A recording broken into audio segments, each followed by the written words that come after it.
Okay, time to bulk load a couple of rolls of film.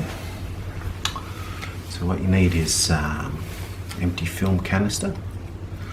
They often are like this because when you finish developing them, the film's just snipped off, and that's handy because we don't have to take it apart. We can just tape straight onto this. But you can take them apart, and if you do, you just cut a short strip of film and put them in so they end up like this. This is the easiest way to do it.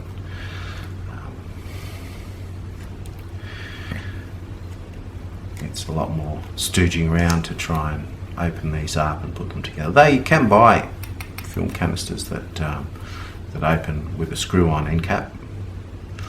They're a lot easier to do than do that way if you're going to tape it directly onto the bobbin inside. So you need a couple of these. You need a roll of film, which either comes in 17 or 30 metre lengths, 100 foot or 50 foot for the those who prefer the Queen's measurements. And we need a bit of tape. So what we need to do, we need to get the film into here, which must be done in total darkness, so I can't show you that. But it's easy enough. It's not difficult to do. Put the film in here, and you leave a bit sticking out. So you can pull a bit out like that. This drum has got a slot in it, and it rotates and shuts off the film slot, so no light comes through and doesn't flash the film.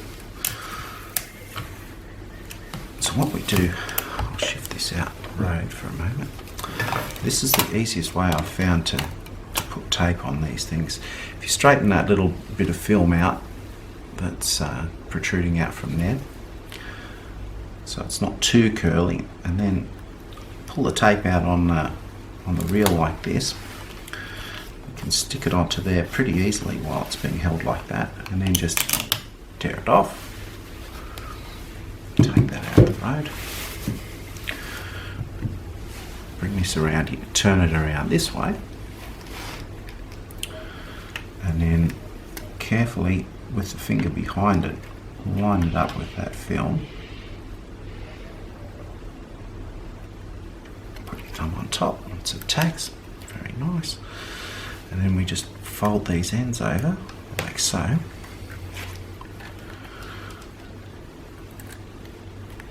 And give it a good firming down.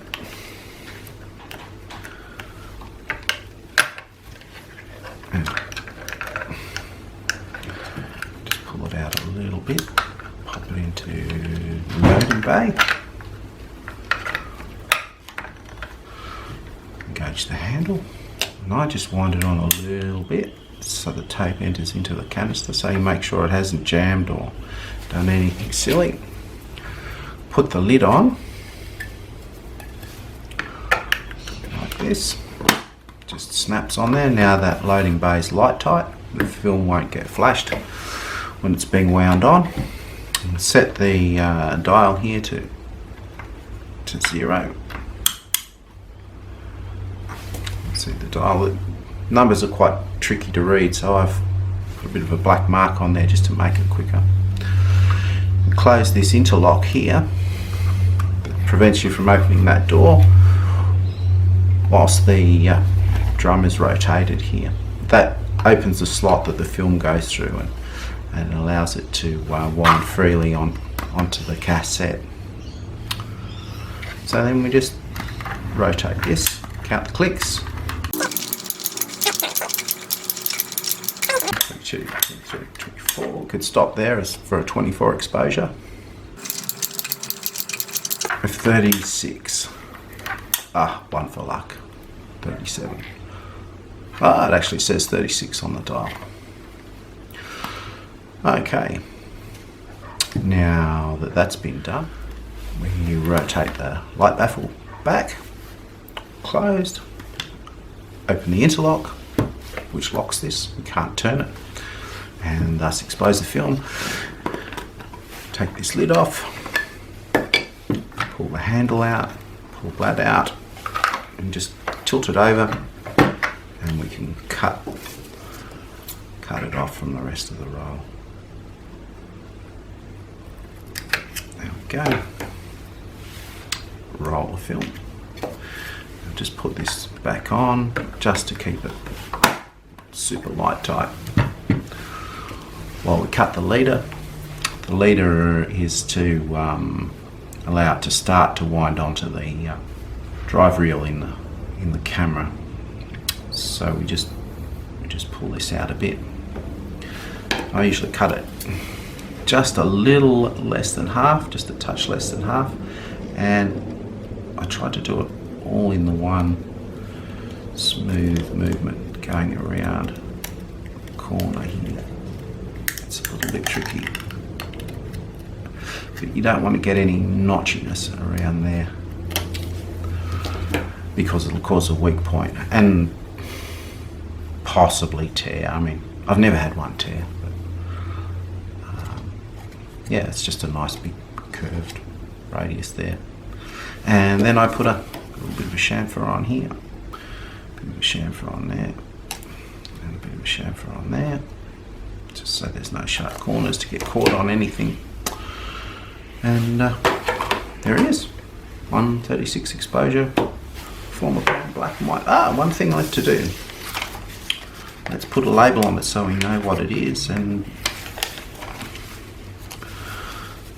okay, so these are just postage labels, what sort of thing you stick on envelopes. Print a bunch of them at once for a big mail out. And, probably a bit of a relic of the snail mail days. But since we're going vintage with film, yeah, just push that nicely onto there. Okay, and write the type of film on it. In this case, it's fomapan 100 ASA.